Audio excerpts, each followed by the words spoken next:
कहते हैं अगर सही मायने में देखा जाए तो ब्रह्मा, वरुण, इंद्र, रुद्र और मरुद्गण दिव्य सूत्रों द्वारा इसकी स्तुति करते हैं। सामदेव के गाने वाले अंग, पद, क्रम और उपनिषदों के सहित वेदों द्वारा जिनका गान करते हैं, योगी राजधन ध्यान से स्थित तद्गत हुए मन से इसका दर्शन करते हैं। देवता अनुसरण करते हैं, जिनको अंतर्ध्यान नहीं जानते, वो महापुरुष नारायण देव के देव को मेरा नमस्कार है।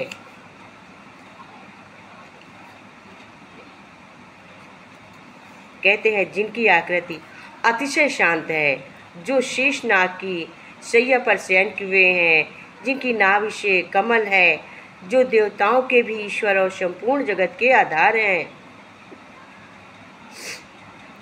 जो आकाश के सदृश सर्वत्र व्याप्त हैं, नील मेघ के समान जिनका वर्ण है, अतिशय सुंदर जिनके संपूर्ण अंग हैं, जो योगियों द्वारा ध्यान करके प्राप्त किए जाते हैं, जो संपूर्ण लोक के स्वामी हैं, जो जन्म मरण भय का नाश करने वाले हैं, ऐसे लक्ष्मीपति कमल नेत्र भगवान श्री विष्णु जी को मैं सिर से प्रणाम करता हूँ। कहते हैं भगवत कथा में भी इसका बड़ा सुंदर वर्णन है। कथा है, सोमदत्त नाम का एक ब्राह्मण राजा भोज के पास गया और बोला, महाराज आपकी आज्ञा हो तो उज्जैन के नागरिकों को भागवत की कथा सुनाऊंगा, प्रजा का हित होगा और मुझे दक्षिणा का लाभ भी मिल जाएगा। राजा भोज के अपने नवरत्नों और संपादकों की ओर से देखा और फिर सोमदत्त को की ओर मुख करके बोले, आप सभी जाइए, मैं कुछ दिन भागवत का और पाठ करिए। ये पहला अवसर था जब महाराजा भोज ने किसी ब्राह्मण को निराश किया था। लोगों को शंका हुई कि यही महाराज धर्म भ्रष्ट तो नहीं हो गए हैं, उन्होंने विद्या का अनादर क्यों किया है, आदर क्यों नहीं किया, छोड़ तो नहीं दिया है। कई सभासदों ने अपनी शंका महाजन की संकट भी की, पर उन्होंने तत्काल कोई उत्तर नहीं दिया। इधर ब्राह्मण निराश हुआ, पर उसने प्रयास नहीं छोड़ा। उसने सारी भागवत कंठस्थ कर डाली और फिर राज दरबार में उपस्थित हुआ, किंतु इस बार भी उसे वही उपेक्षा पूर्ण शब्द सुनने पड़े। भोज ने कहा, ब्राह्मण देव, अभी आप अच्छी तरह अध्ययन नहीं कर सके हो, जाकर अभी और अध्ययन कीजिए। ब्राह्मण ने इस बार प्रत्येक लोक को पढ़ा ही नहीं बल्कि उसका भावपूर्ण मनन भी किया। उसके हृदय में भगवान के प्रति निष्ठा भाव जाग गई। उसने आदर सत्कार, संपत्ति और सम्मान की उपेक्षा छोड़ दी और लोगों के धर्म भावनाएं जागृत करने लगा। बहुत समय तक जब ब्राह्मण राज दरबार नहीं गया तो राजा भोज ने पता लगवाया। सारी स्थिति ज्ञात होने पर स्वयं सोमदत्त से मिलने गए और उसने उज्जैन में भागवत कथा करने का निवेदन किया। सभासदों ने राजा से इस व्यवहार परिवर्तन का कारण पूछा तो वे बोले, पहले ये ब्राह्मण धनोपार्जन के लिए कथा करना चाहता था, पर अब इसकी भागवत कथा धन के लिए नहीं, लोक कल्याण के लिए समर्पित है। आजकल तो आप देखते ही हैं, चारों ओर से मुंडाएं तिलक लगाए भागवत वाचक फिरते रहते हैं, परंतु कितने समर्पित हैं ये नहीं कहा जा सकता। इसका भीतरी अर्थ ये है, इसका माननीय अर्थ ये है, या इसका वाकई में अर्थ ये है कि भीतरी बात ये गहरी बात है कि सिर मुंडा और गुण सिर की मिट गए। खास खाने को हलवा मिले, लोग कहें वाह वाह। कहते आजकल तो लोग इसको कमाई समझ लिए हैं। सिर मुड़ा के सभी लोग बाबा बन गए, लेकिन महंत बाबा वही है जो बिना पैसे के कथा भागवत कहे, सच में ज्ञान दे, वो गुरु है, वो भागवत कथा है। भागवत ये नहीं कहती है कि तुम पैसा का अर्जन करो, सही ज्ञान देना ही कथा है। तभी तो कृष्ण भगवान कहते हैं कि धैर्य बहुत जरूरी है। भागवत के एक प्रसंग में यक्ष ने युधिष्ठिर से ये प्रश्न पूछा कि मनुष्य का जीवन साथ कौन देता है। युधिष्ठिर ने उत्तर दिया, सिर्फ धैर्य मनुष्य के अंतिम सांस तक साथ देता है। कहने का आशय ये है कि जीवन में चाहे कितनी भी प्रतिकूल और विकट परिस्थितियां क्यों न हों, हमेशा धैर्य के साथ उसका सम्मान करना चाहिए। धीरता के साथ समस्याओं का मुकाबला किया जाता है, तब समाधान के संभावित रास्ते आहिस्ता आहिस्ता खुलते चले जाते हैं। अज्ञानता का अंधेरा छटता चला जाता है, किंतु दुर्भाग्यवश मानव प्रकृति मूल रूप से समस्याओं से जुटने के कारण पलायन करने की ही होती है। वो प्रकृति समस्याओं को आच्छादित करने के साथ साथ हमें भी कायर बना देती है। प्रायः कहा जाता है कि अपने जीवन में हम सबसे अधीर और चिंतित तब होते हैं जब हम कल की समस्या को भी आज ही सुलझा लेना चाहते हैं। जब तक आप पुल के पास नहीं जाते तब तक इसे पार करने की कोशिश क्यों करते हो? मत कीजिए। वर्तमान ही जीवन की सबसे बड़ी सच्चाई है और हमें इसी में जीने का भरसक प्रयास करना चाहिए। जीवन में समस्याएं अपरिहार्य हैं और इसका धैर्यपूर्वक सामना करना, पूर्ण हार न मान लेने से समस्याएं और गंभीर हो जाती हैं। महान आदमी ऐसा नहीं करता। ऐसा नहीं है कि मैं बहुत स्मार्ट हूँ, ये केवल इस वजह से नहीं कि समस्याओं के साथ अधिक देर तक रहता हूँ। आशय ये है कि समस्याओं का संजीदगी से अध्ययन करके सब्र के साथ मुकाबला करने से जीवन का सच्चा सुख मिलता है, दर्द चुका होता है। धैर्य से किया गया कार्य हमेशा पूरा होता है, संतोषजनक होता है। तभी तो गीता में श्री कृष्ण भगवान ने कहा है, व्यर्थ चिंता जीवन की, व्यर्थ है मृत्यु का भय। आत्मा को न मार पाते हैं शस्त्र अग्नि समय, पंचभूतों की बनी ये देह केवल वस्त्र है। आत्मा का जो वास्तविकता है, घर कहीं ये नियंत्र है परिवर्तन ही सत्य, झूठा सबका साथ है। कुछ ना खोना कुछ ना पाना, सिर्फ रहते हाथ है। ईश्वर स्वयं है सृष्टि सारी, कहाँ उसको खोजना। जो भी होता शुभ ही होता, सब उसी की योजना। कमाए पल की झूठे वो ही सच्चा कर्म है। ईश्वर चरण में हो समर्पण वो ही केवल धर्म है। व्यर्थ चिंता है जीवन की, व्यर्थ मृत्यु का भय है। आत्मा को न मार पाते शस्त्र अग्नि या समय। गीता में बिल्कुल साफ भगवान ने कहा है। कृष्ण भगवान कहते हैं, जो लोग तुम्हारी बुराई करते हैं वो करते ही रहेंगे, चाहे तुम अच्छा करो या बुरा करो। इसलिए शांत रहकर अपना काम करते रहो। निंदा से मत घबराओ। निंदा उसी की होती है जो जिंदा है। मरने के बाद तो सिर्फ तारीफ ही तारीफ है, फिर कोई तुम्हारी निंदा नहीं करेगा। जीवित प्राणी की ही निंदा होती। भगवान कहते हैं, जब हम चेहरे पर जब हम दर्पण देखते हैं तो चेहरे का दाग दिखता है, तब हम दर्पण नहीं तोड़ते हैं बल्कि दाग साफ करने की कोशिश करते हैं। इस प्रकार हमारी कमियां बताने वाले पर हमें कभी क्रोध नहीं करना चाहिए, बजाय अपनी कमी को हमें दूर करना चाहिए।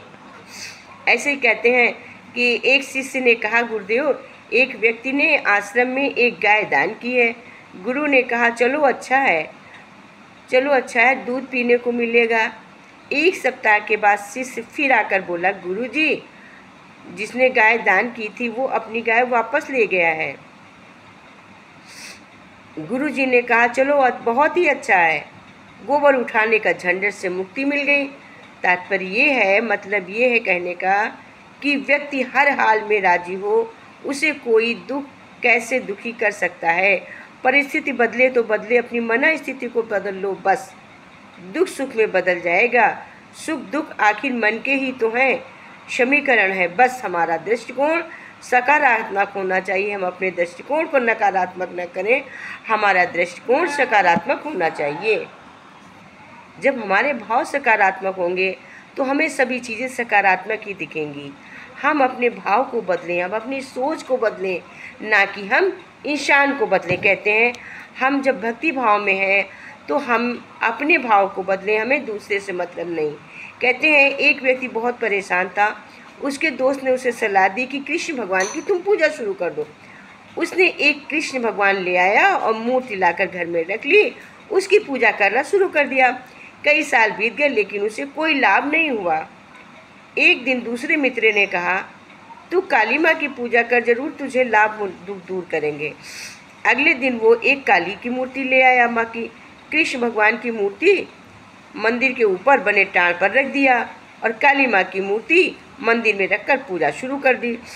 फिर उसके दिमाग में ख्याल आया कि जो अगरबत्ती धूप बत्ती काली जी को जलाऊंगा उसे भी तो श्री कृष्ण जी भी तो सूंघ लेंगे। ऐसा करता हूँ, श्री कृष्ण के मुँह पर मैं कपड़ा बांध देता हूँ। जैसे ही वो ऊपर चढ़कर श्री कृष्ण के ऊपर कपड़ा बांधने लगा, कृष्ण भगवान ने उसका हाथ पकड़ लिया।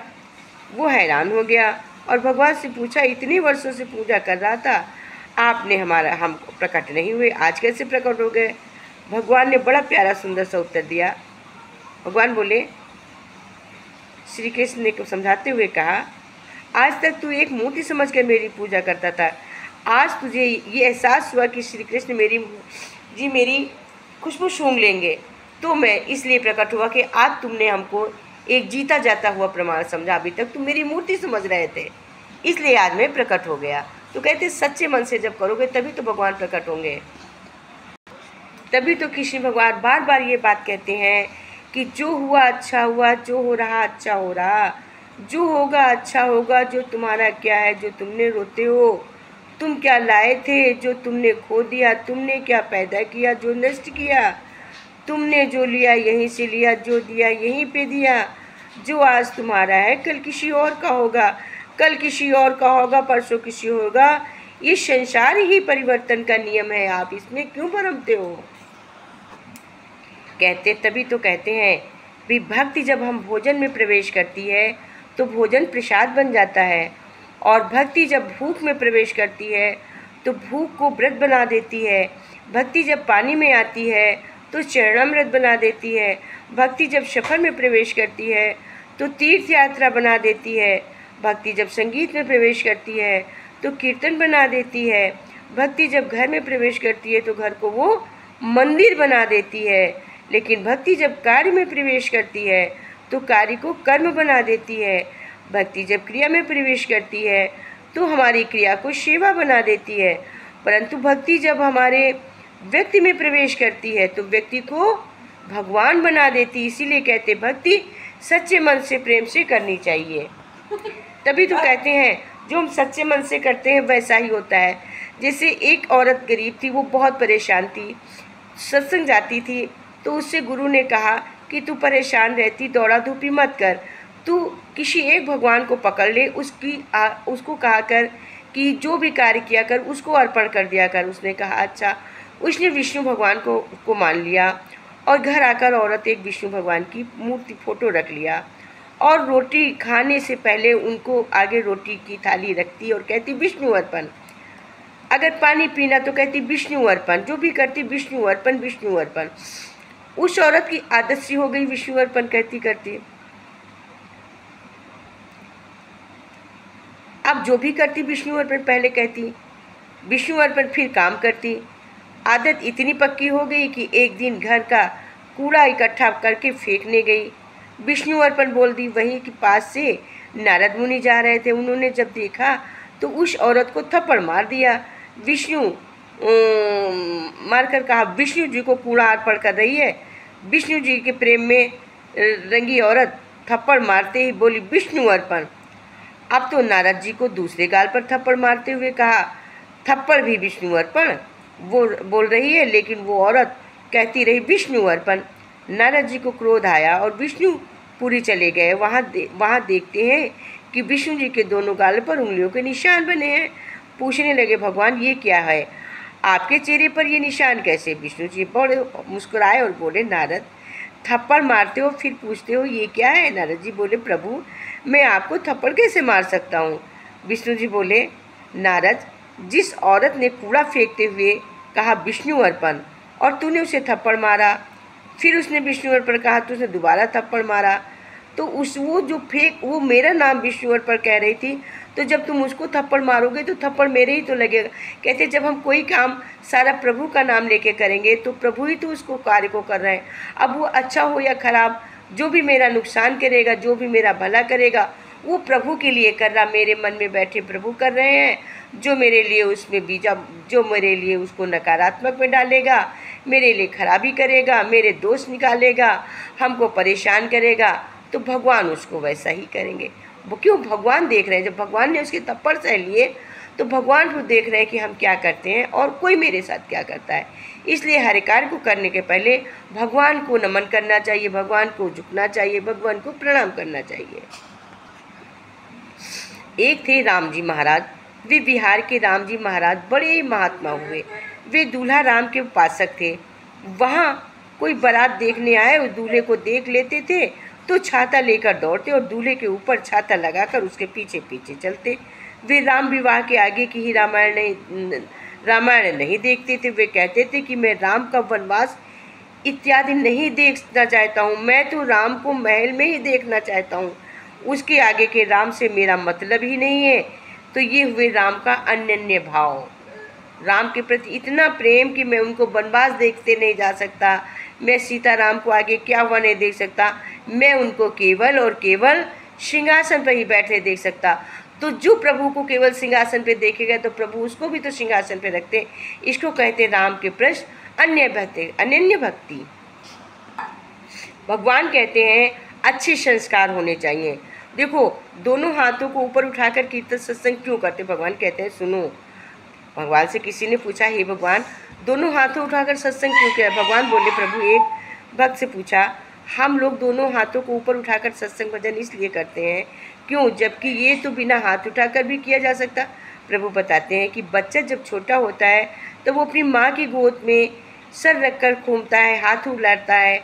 इसका मतलब ये होता है मचलने लगता है, तड़पने लगता है। वो ये कहना चाहता है कि मुझे अपनी गोद में उठाकर अपने प्यार से खिला लो, सीने से लगा लो। ठीक वैसे ही जब हम भक्त हाथ उठाकर सत्संग करते हैं तो वो कहना चाहते हैं कि ये हे गोविंद, हे करुणानिधान, हे गोपाल, हे मेरे नाथ, हे रे मेरे राम प्रभु, हे मेरे ईश्वर, मेरा हाथ पकड़ लो, मुझे भव सागर से पार लगा दो, दुख रूपी भव सागर से बाहर निकालो, अपने चरणों में लगा लो, मेरे जीवन की नैया को पार लगा दो प्रभु, हे दीनानाथ। एक बार जंगल में ऐसे ही महावीर भगवान को अकेले तत्व चिंतन में लीन पाकर एक दुष्ट व्यक्ति उन्हें तकलीफ देने लगा, लेकिन महावीर शांत रहे। इससे उसकी हरकतें बढ़ती गईं। महावीर ने ना तो गुस्सा किया और ना ही उस व्यक्ति को रोकने की कोशिश की। क्यों? वो तो जीव मात्र के प्रति प्रेम और करुणा से पगे हुए थे। उनका मूल मंत्र यही था, प्रेम करो, प्रेम ही परम तत्व में छुपा है। वो सबसे कहा करते थे, यदि कोई तुम्हारा अहित करे तो उससे प्रेम करो। वो दुष्ट व्यक्ति को भी उनके ही उद्देश्यों के चलते उन्हें तकलीफ दे रहा था। वो देखना चाहता था कि कष्ट देने वाले व्यक्ति से कैसे और कब तक प्रेम कर सकते हैं, ये कैसे क्या करेंगे महावीर जी। सो महावीर उनकी हरकतों से अप्रभावित बैठे रहे।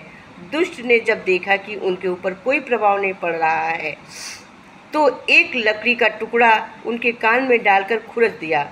कान में खून बहने लगा। महावीर ने फिर भी कुछ नहीं कहा तो उसने दूसरे कान में भी वैसा ही किया। अब महावीर को हो रही तकलीफ का अंदाज़ा लगाया जा सकता है।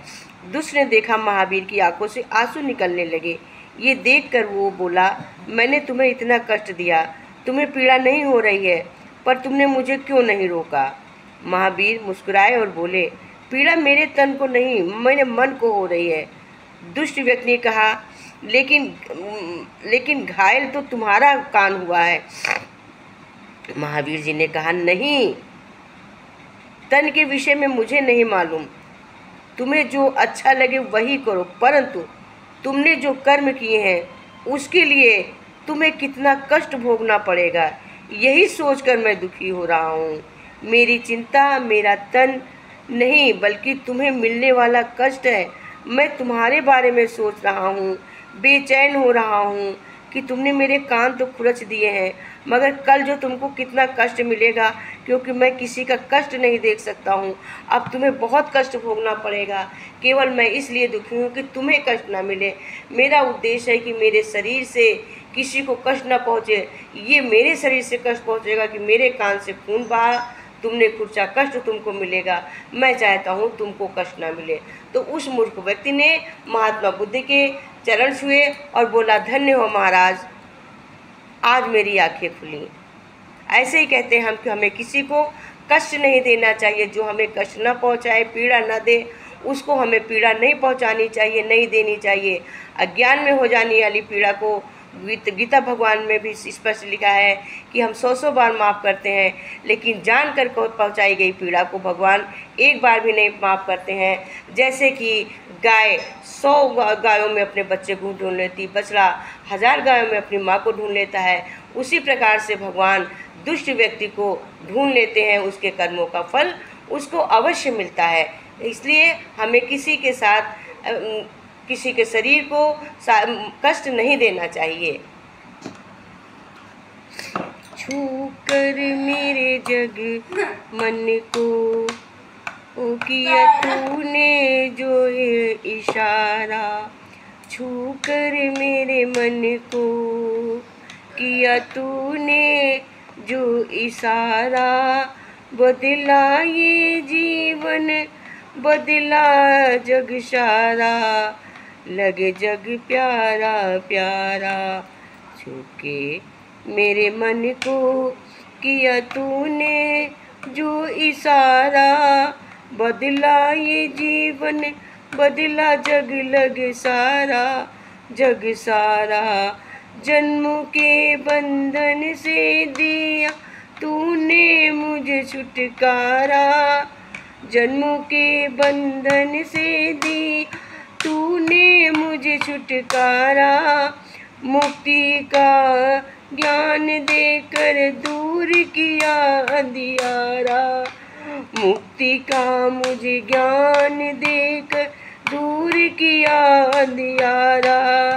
दादा तेरे ज्ञान ने जीवन मेरा दिया संवारा, दादा तेरे ज्ञान ने जीवन मेरा दिया संवार, छूकर मेरे मन को किया तूने जो इशारा, बदल दिया जीवन बदला जग सारा, ओ जग लग प्यारा प्यारा।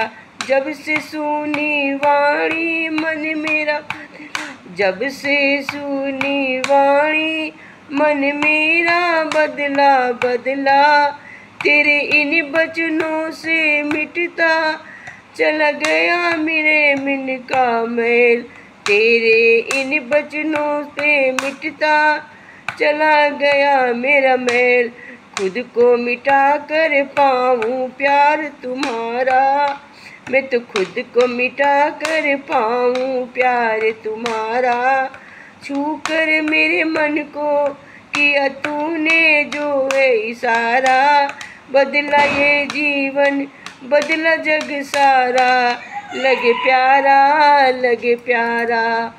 जीव को ब्रह्म बना करके किया तूने उपकार, जीव को ब्रह्म बना करके किया तूने उपकार, तूने किया जीवन सफल निष्काम, ओ तूने किया जीवन सफल निष्काम।